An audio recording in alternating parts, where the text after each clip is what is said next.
Bengaluru was once known as the Garden City of India, but somewhere in its transition from Garden City to the IT capital, what it lost rapidly was its green cover.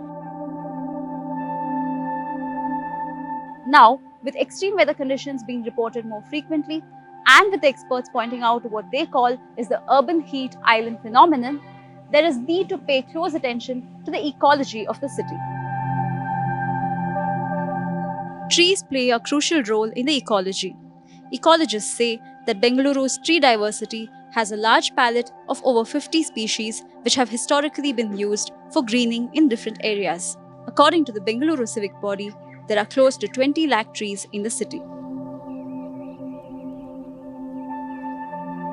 ಸುಮಾರು 50 ವರ್ಷದಿಂದ ನೋಡ್ತಾ ಇದ್ದೀನಿ ನಾನು. ದೊಡ್ಡವರು ಹೇಳಿದಂಗೆ ಇದು ಆಲದ ಮರ ಕಡಿಬಾರ್ದು, ನಮ್ಮ ಕೈಯಲ್ಲಾದರೆ ಬೆಳೆಸ್ಬೋದು, ಕಡಿಬಾರ್ದು. ಇದು ದೇವ್ರ ಸಮಾನ ಇದು.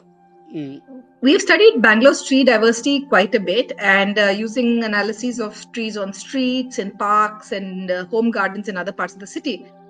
Now, compared to many other cities, you'll see that Bangalore has a large palette. So, close to 50 species which have been used for greening in different areas. It could be rain trees, copperpot, gulmohar, which are the exotic trees. Or you have the trees that were traditional to many Indian cities, tamarind, jackfruit, neem, peepal, banyan. That's a very large diversity. If you look at many other large cities across the world, for instance, if you take Midwestern cities, Syracuse or Chicago, very small handful of species predominate.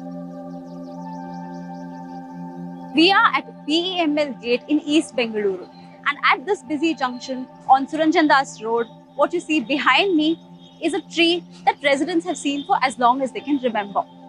But what is causing anxiety among citizens here is what's going on at the base of this majestic tree.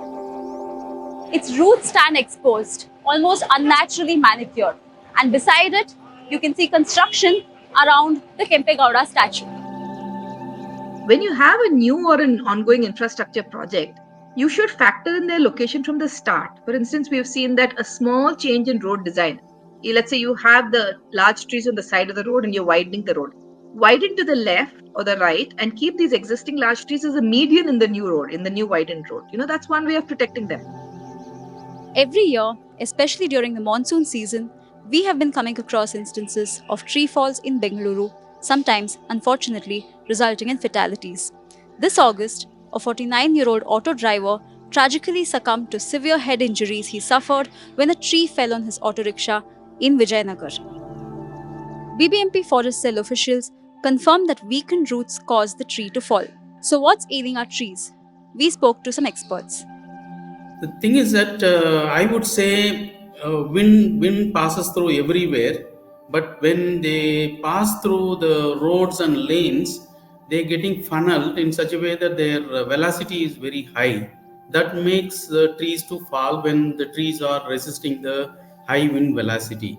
So it is not the mistake of the trees, or I would say that the way we build the high-rise buildings and then wind velocity is getting artificially increased because they are getting funneled through the narrow streets and lanes. If you have only 2-3 kinds of species in a city, it's really prone to diseases that can sweep through very quickly and damage old trees. This is much different in Bangalore, and the high diversity has traditionally protected us, but it's changing quite a bit. What you find in many new parts of the city is we are planting neem honge pretty much. Okay, they are indigenous and therefore they are in some senses good to have, but you can't have monocultures. That's really not good for the city. For instance, we see a lot of species of trees falling down in the monsoon, like we have now in storms. Those are typically trees with weak roots which don't do well anyway in urban soils, and definitely not in Bangalore. For instance, the gulmohar, it's a very pretty tree. I'm very fond of it with its lovely blossoms, but the roots are so weak and shallow.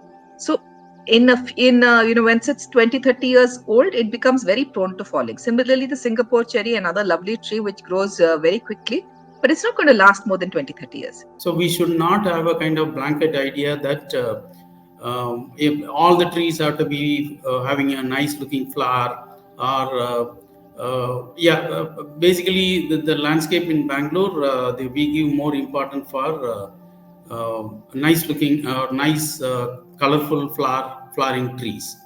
So I would say that as a city administrator, we have to decide on tree species. Those are all very unique to that particular landscape where we are planning to plant.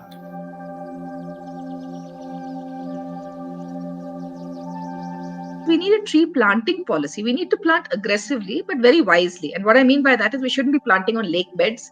We shouldn't be planting in wetlands. We shouldn't be planting in grasslands. Where should we be planting? On the sides of the roads, in parks, in home gardens, in corporate campuses, in apartments, in educational institutions, military areas. There's so many places that one could plant.